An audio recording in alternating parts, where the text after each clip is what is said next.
ایک شخص نے حضرت علی سے پوچھا، یا علی، ہمارے دل میں کسی دوسرے کے لیے اتنی محبت کیوں پیدا ہوتی ہے؟ حضرت علی نے فرمایا، اللہ تعالیٰ نے دنیا قائم کرنے سے پہلے تمام انسانوں کی روحیں پیدا کی اور تمام روحیں ایک جگہ جمع کی تھیں۔ وہاں پر جو روحیں ایک دوسرے کے بہت نزدیک تھیں، جب وہ دنیا میں ایک دوسرے کے سامنے آتی ہیں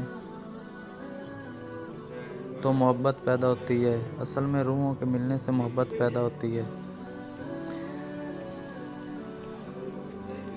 حضرت علی رضی اللہ عنہ نے فرمایا، کفر کے بعد سب سے بڑا گناہ کسی کی دل آزاری کرنا ہے۔ خدا سے جب بھی دعا مانگو تو مقدر مانگو، عقل نہیں، کیونکہ میں نے بہت سے عقل والوں کو مقدر والوں کے در پر دیکھا ہے۔ اللہ کبھی بھی کسی کے لیے بھی اپنا دروازہ بند نہیں کرتا۔ اللہ واپس آنے والوں کے لیے ہمیشہ اپنا دروازہ کھلا رکھتا ہے۔ اللہ خود پر کوئی احسان نہیں رکھتا۔ اگر آپ نے اس کے لیے کوئی چیز چھوڑی ہے تو وہ آپ کو اس سے بہتر نواز دے گا۔ رو کر مانگ لیا کرو اپنے رب سے، اس کو کسی کے رونے پہ ہنسی نہیں آتی، اور من چاہا شخص سے مل جانا بھی بڑی قسمت کی بات ہوتی ہے۔